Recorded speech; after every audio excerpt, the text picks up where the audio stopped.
NASA sent us to a collapsing universe, and its God saw us. In my tireless pursuit of answers, I found terrifying questions. Comfort is an alien notion to me. I've always been afraid, always failing to still my brain's ever-whirring cogs. But, from a young age, I aimed to cease my mind's endless worrying. I poured every ounce of my energy into becoming an engineer. It has always eased my nerves to fix things. Of course, nothing was ever enough. I needed absolute certainty, and I wasn't going to find that on our little green rock. Naturally, I looked to the stars.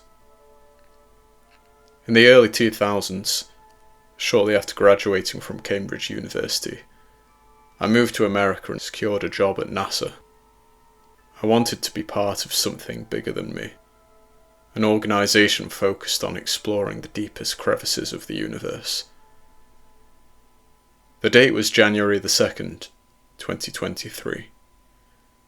It was a day unlike any other.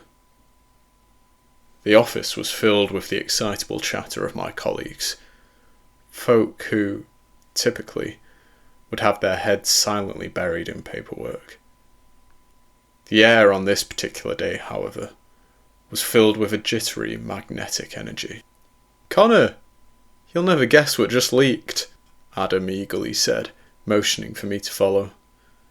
I shrugged and walked with my friend out to the office. "What's happening?" I asked. "You're going to lose your mind," my colleague replied. We made our way into one of the compound's main facilities, a building which housed NASA's assembly line of rockets.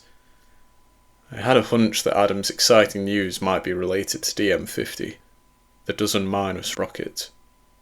After all, the bulky vessel was nearing completion. No low-level employees had been given any inkling as to what purpose the spacecraft would serve.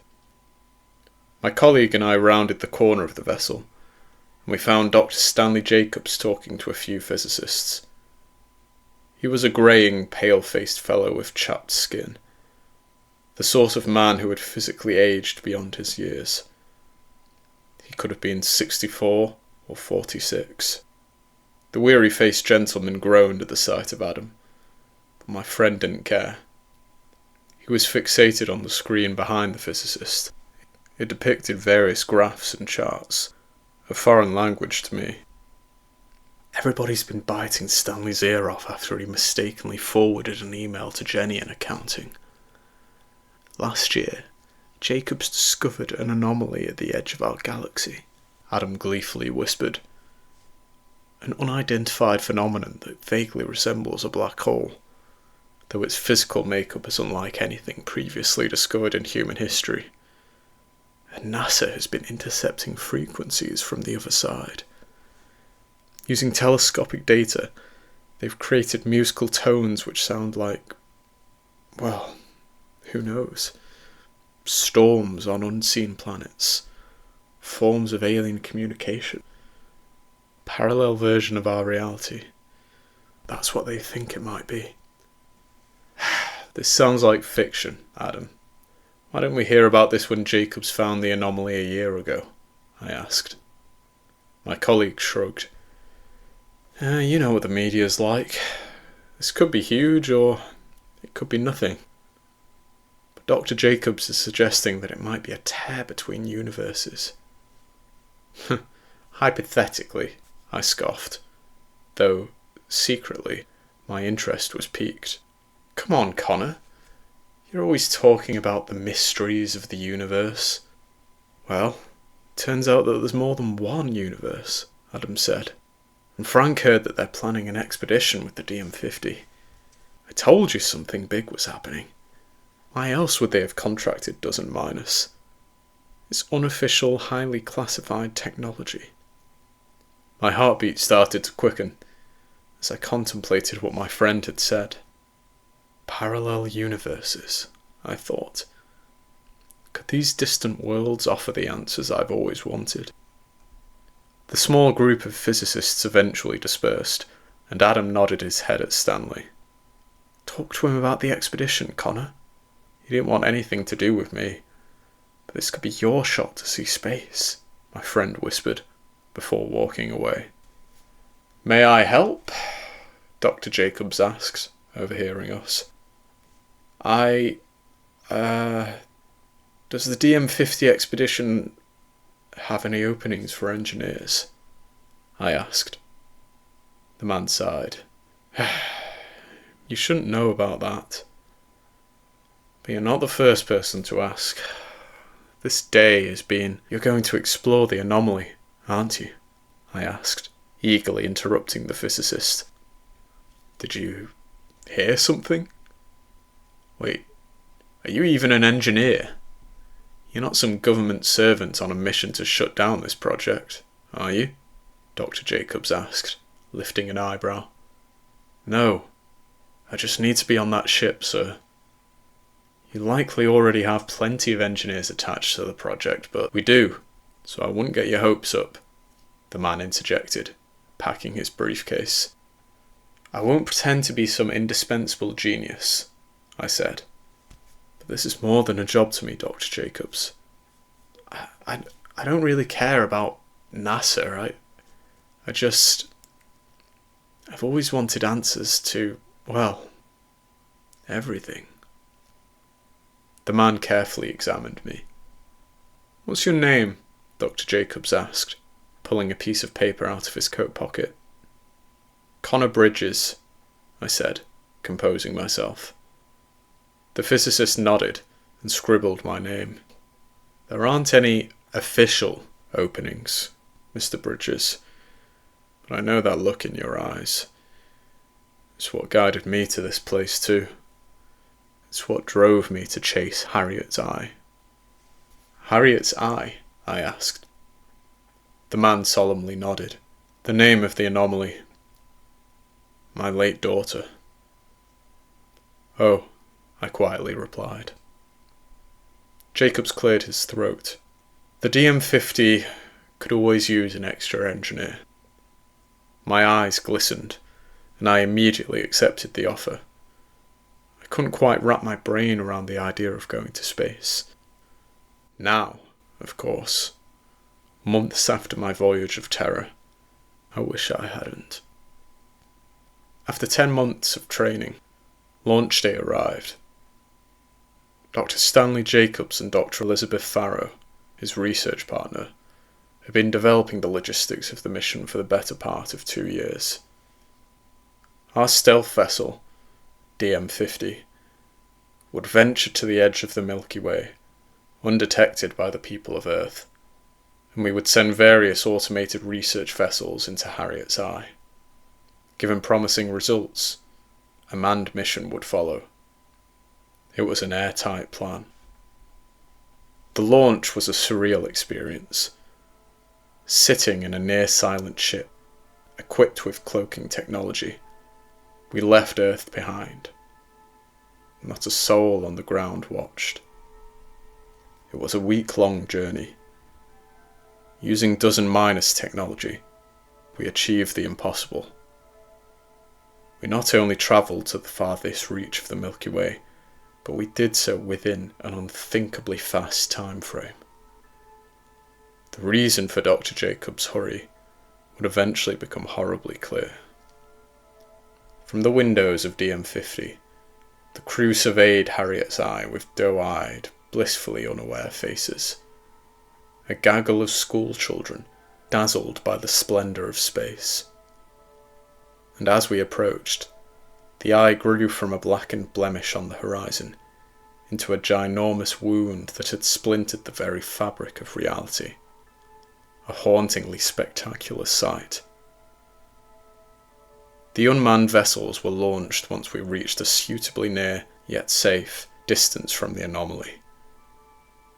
We watched as the tiny metallic blobs jettisoned from DM-50. Then, one by one, the 3 vessels were swallowed by the blackened mouth, and we found ourselves hovering in space, at the edge of oblivion, waiting for the robotic explorers to return. The majority of low-level workers had nothing to do but twiddle thumbs. We couldn't proceed until the data from the unmanned vessels had been retrieved and analysed. "Not quite the adventure you imagined, Mr. Bridges?" Stanley Jacobs asked, grinning. The two lead physicists sat on the opposite side of the canteen table. I smiled at the pair of them, whilst hurriedly finishing my mouthful of food. It wasn't often that lowly crew members would have the opportunity to talk to the ever-elusive lead physicists. "Actually, Dr. Jacobs, this is no different from a day in the office. Sitting around, waiting for something to do," I said. Stanley laughed. "Well, it's just as tedious for Elizabeth and me." "Too right. I enjoy lunch breaks, because I get to spend some time with people other than him," Dr. Elizabeth Farrow chirped. "I hate to pry, but, well, have you made any progress?" I asked. "I won't pretend to understand the physics of this expedition, but—" "Don't be so modest, Connor," Elizabeth said. "You're an engineer. I'm sure you understand more than you pretend to know." "He's a mysterious egg," Jacobs chuckled. "Did you know that he twisted my arm to get on this mission? He was almost as determined as me." "Almost." Elizabeth raised an inquisitive eyebrow. "Yes, I seem to remember him showing up quite late in training. Are you keen to see action, Connor?" The woman had kind eyes. Dr. Farrow was middle-aged, possibly the same age as Stanley, but the years had been kinder to her soft-skinned, rosy-cheeked face. She reminded me of my late mother. Something about her velvety voice encouraged me to open up. "It wasn't about the adventure, Dr. Farrow. I've just always been afraid," I said. "I've always wanted answers to unanswerable questions. This phenomenon seems so fundamentally juxtaposed to the reality which surrounds it." Before either of the physicists could reply, our food trays slid to the right, as did we. And everybody cried in confusion as their bodies were limply flung to the side of the unexpectedly leaning vessel. My temple connected with the edge of the table, drawing blood, and I gripped either side of the canteen bench until my knuckles whitened. Dozens of dazed, injured workers clambered to their feet. We all hurried to our respective stations, ready to assess the damage. Though the ship corrected its balance, it continued to quake uncontrollably. And as we ran to the engineering office, my crew members and I shuddered at the sight of complete blackness beyond DM-50's windows. The stars and planets had disappeared. "Brace for impact!" a voice shrieked over the ship's intercom. The ship's outer body groaned under the strain of seismic pressure, and I tumbled to the office's metallic floor. The other engineers and I clutched at any fixed thing we could find, and we braced for our lives as the M50 finally came to a blunt, jarring halt. Everybody lay as still as possible. Murmurs of pain echoed around the office. Light fixtures flicked unstably, and various alarms sounded in a calamitous cacophony. "All personnel report to the main bridge," a voice announced over the tannoy. My fellow wounded engineers stumbled weakly to the corridor outside our office, but we did not walk to the main bridge. We speechlessly filled the corridor, and each of us stared out of the windows which lined the walkway. Beyond DM-50, there lay a near-colourless hellscape. The only light stemmed from a luminous blue orb in the distance. "A white dwarf," one woman said, gasping. "Do they usually look like that?" a man asked. The edges of the orb seemed to dance erratically. and the ocean beyond our ship was littered with tidal waves of crumbling rocks. Stray pieces clattered against the windows of DM-50. And then I realised that one of the larger, distant rocks was a planet. It appeared to be cleanly split down the middle, as if it were two halves of a cracked coconut shell. That foreign place was not the Milky Way. The very laws of physics seemed to contradict our reality. "We entered Harriet's eye," a man whispered. "All personnel to the main bridge," the tannoy voice repeated urgently. Snapping out of the existential fever which had seized our bodies, the engineering crew hurried through the walkways of the ship, and we joined everybody in the ship's control room. Beyond the chattering crowd, I could see Dr. Jacobs and Dr. Farrow standing sheepishly behind Captain Polton. "Quiet!" the captain bellowed. The entire crew immediately complied. We tried to fixate on our bearded, stern-faced leader, but our eyes kept wandering to the swirling kaleidoscope of colours and bombardment of rocks beyond the bridge's main viewport. "An unidentifiable force has pulled us into the anomaly," Captain Polton said. "Our immediate objective is to return home. We do not know what we might find here. The data has not yet been retrieved from the unmanned vessels. These are uncharted waters." Okay, come on. Oh, it is. Anxious murmuring resumed. Oh, but he said that wasn't... "Enough!" the captain shouted. "Before we attempt to enter the anomaly again, we must deem DM-50 to be shipshape. I'll leave that to our engineers. But time is of the essence. Isn't that right, Dr. Jacobs?" There was a disquieting tension between the lead physicists and the captain. Dr. Jacobs cleared his throat. "The anomaly is shrinking. We should have told you that we have a limited time window in which to explore what lies beyond it." "That's not all, is it?" Captain Polton asked, growling. Stanley cleared his throat nervously, but Elizabeth placed a delicate hand on his shoulder. "We have entered a dying universe. One that is collapsing on itself," she said, prompting a gasp of horror from the crowd. "The anomaly is our only exit, and it will soon close for good." Dr. Jacobs sighed. "I believe that Harriet's eye might well be more than a rip in the lining of reality. It might be the crunch point for this universe. All matter in this reality will collide here." Anarchy ensued. Crew members hurled abuse at the physicists. You said, and a few furious individuals lunged at Jacobs. The captain and several security officers restrained the enraged crew members. "We can't change what has been done," Captain Polton yelled, shoving the mob backwards. "When we return to Earth, Dr. Jacobs and Dr. Farrow will stand trial for their crimes. Until then, we have one objective: save every last person aboard this ship." The crew worked tirelessly over the following hours, but things only worsened. We were sitting ducks at the entrance to the anomaly, the ever-closing seal between two universes. That became apparent as the ship's body began to wail painfully. The onslaught of rocks loudened against the metalwork and reinforced glass panes.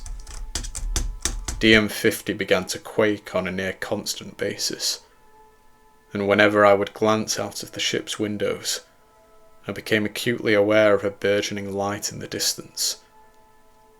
The sinister swirling glow of a trillion galaxies converging. The incoming flurry of long-dead planets and moons. The universe was collapsing, and we were at the epicenter. I eventually slumped into my bunk bed, at the brink of exhaustion, but I found myself unable to shut my eyes. Eager to busy myself, I switched on my terminal to run a few final diagnostics for the evening. The sooner we could give the captain the green light to go, the better. I was surprised to find a notification in my inbox. It was a day-old video message from Adam. "Hey Connor, I've been bored out of my mind. I'm still upset that Dr. Jacobs wouldn't let me join the crew. So I decided to do some research on the big man.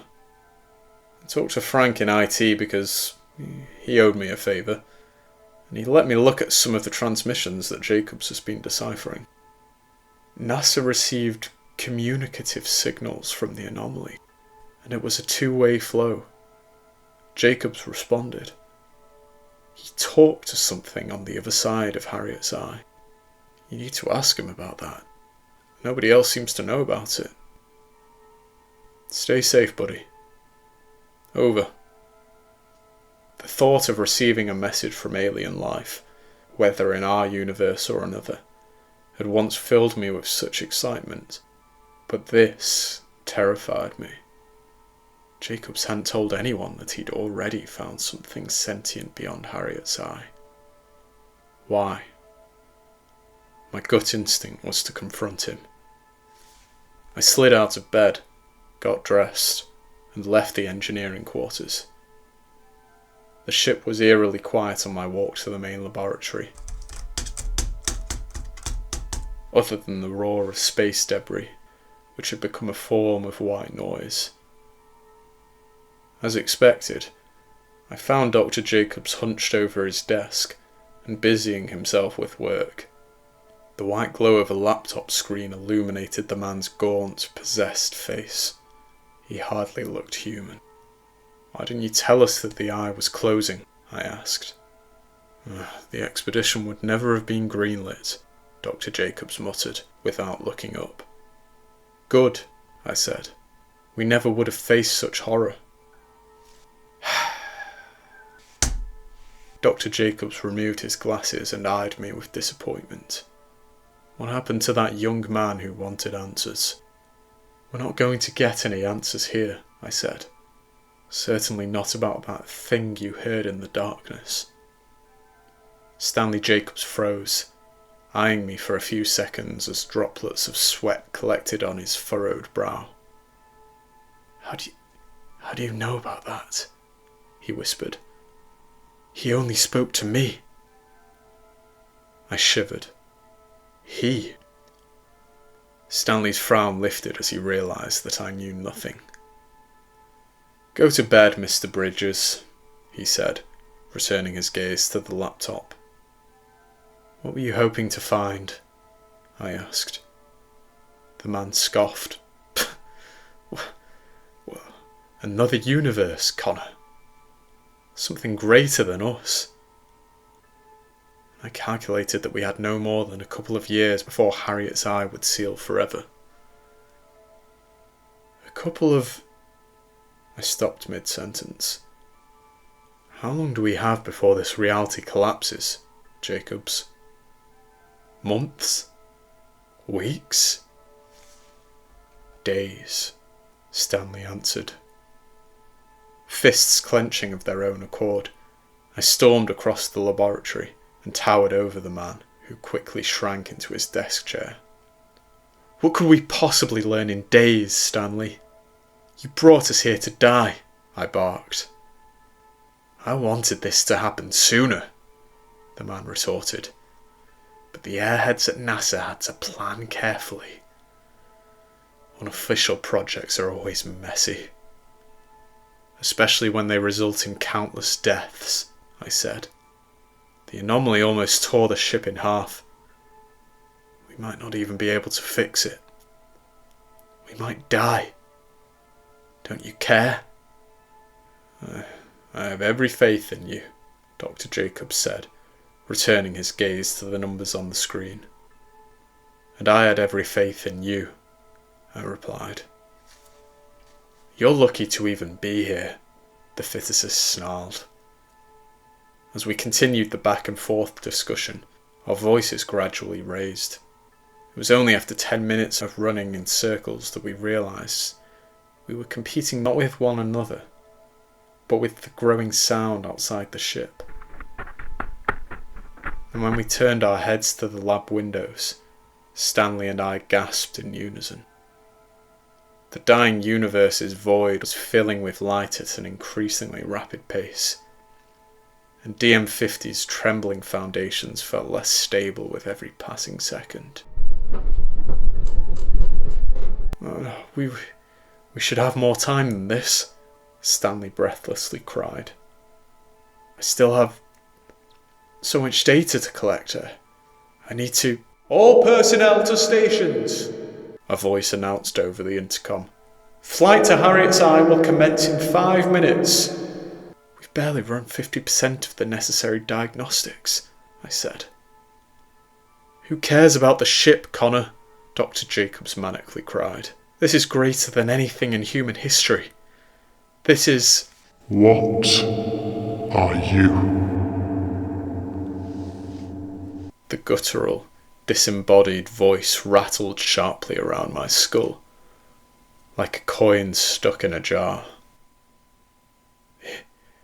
It's me. I'm here, Stanley whispered. I did as you asked. The physicist noticed my horrified expression, and he realised I'd heard the voice too. I became aware of the fact that all sound outside the ship had ceased. The terrifying convergence of galaxies continued beyond the window. But it was quiet. Only that haunting, brutish voice permeated the silence. A new land to conquer. The voice said. Thank you for showing me the door. I want to see her, Dr. Jacobs wailed, throwing his arms outwards. You said I'd see Harriet. She is in the place of all dead things. Come closer. Let me show you.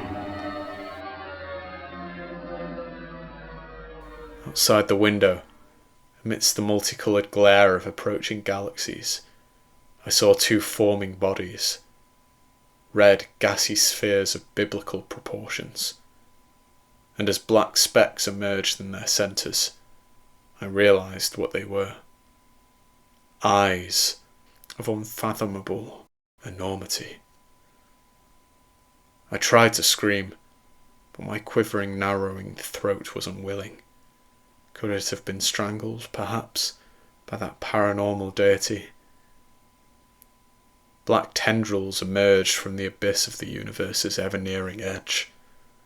They curled forwards and took the shape of colossal, godlike fingers. Fingers that were reaching towards us.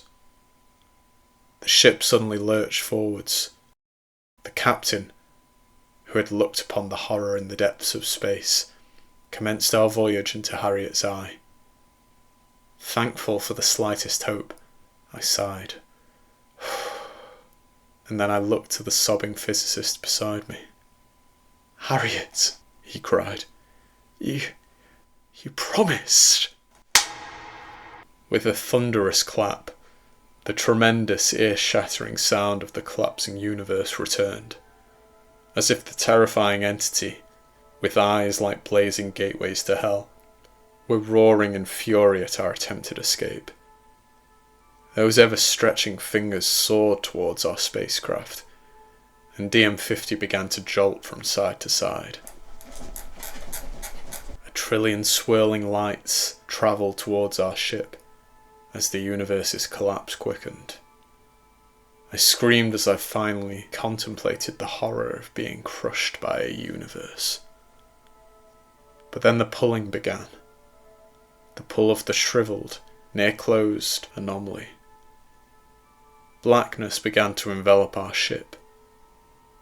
We were entering Harriet's Eye. As Stanley and I steadied ourselves against a nearby desk, I closed my eyes and thought of home, the little green rock that I had shunned for my entire life. In that moment, it was the only thing I wanted. Following an explosion of sound, everything stopped. All noise, all movement. and when I opened my eyes, we were surrounded by life. We had returned to our universe. There were bright, burning stars in the distance, fully formed planets, serene tides of space that gladly carried us home.